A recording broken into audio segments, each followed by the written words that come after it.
Con le immagini a cura di Antonio Ioppolo, il match della terza giornata del campionato di eccellenza girone B, Mazzarrone-Leonfortese. Le due squadre che hanno ottenuto gli stessi punti nelle prime due giornate di campionato, frutto di un pareggio e una sconfitta. Le formazioni: Mazzarrone che si schiera con Barbagallo, Puglisi, Giannetto, Strano, Giuffrida, Killing, Altieri, Giannaula, Famà, Federico e Tarantino. Questo è l'11 scelto da Samuele Costanzo, al quale risponde la Leonfortese con Pandolfo, Coco, Francesco Russo, Puleo, Marco Russo, Popolo, Fittaioli, Villar, Cosendì, Manuele e Baldè. Questo l'11 scelto dal tecnico Gaetano Mirto, e squadre che fanno il loro ingresso in campo agli ordini del direttore di gara Luigi Canicattì della sezione di Agrigento, coadiuvato dagli assistenti Mirabella e Belfiore della sezione di Acireale. Inizia il match ed è subito la Leonfortese all'8° minuto. Cosendì, il tacco per Fittaioli che scambia con Villar, Villar che restituisce ancora a Cosendì che attende l'inserimento del numero 8 alle spalle di Giuffrida, il colpo di testa a Barbagallo strepitoso e poi Giannetto allontana. Siamo al minuto 18. Giuffrida lancia questo pallone verso la metà campo avversaria, si contendono il pallone Famà e Pandolfo, l'uscita di Pandolfo, ma per il direttore di gara non c'è assolutamente nulla, ma il Mazzarrone trova il vantaggio al 24°.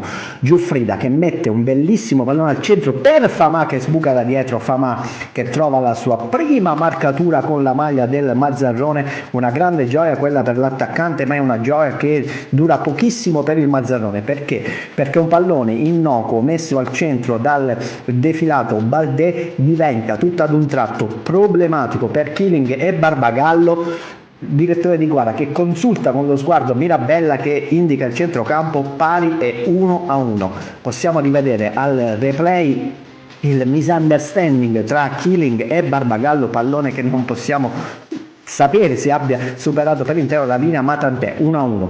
Ma la Leonfortese ci prova ancora con l'inserimento da dietro di Marco Russo, al quale deve opporsi Barbagallo, pallone che non viene risolto, e ancora Villar di destra, una rasata che però si perde alta alla destra di Barbagallo.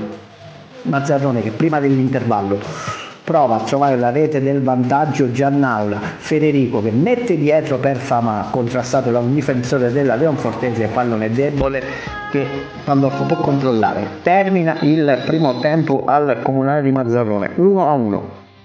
Secondo tempo al via, al Comunale di Mazzarrone la Leonfortese riprende con lo stesso ottimo piglio del primo. Cosendì taglia in due la difesa del Mazzarrone, Baldè si presenta tu per tu con Barbagallo che riesce a deviare sulla traversa, la conclusione di Baldè a colpo sicuro, ma al 69° la Leonfortese ci crede e trova il gol del vantaggio. Cipriano converge, il tiro al giro di Cipriano sotto l'incrocio dei pali, in gol alla Alex Del Piero per il numero 15 della Leonfortese, o come il più recente Ildiz, ma tant'è che il numero 15 porta in vantaggio i suoi, è un vantaggio che dura appena 4 minuti, azione insistita del Mazzarrone, Giannaula per Federico che supera poco, Federico rientra ancora e scarica per Strano che sembra aver perso il pallone, ma poi di forza e di caparbietà se lo va a riprendere. Federico serve ancora Strano, il cross in mezzo, tapping di Giannaula, respinto una prima volta, nulla può la difesa bianco-verde sul secondo tap-in dell'attaccante del Mazzarrone, che anch'egli trova la sua prima marcatura.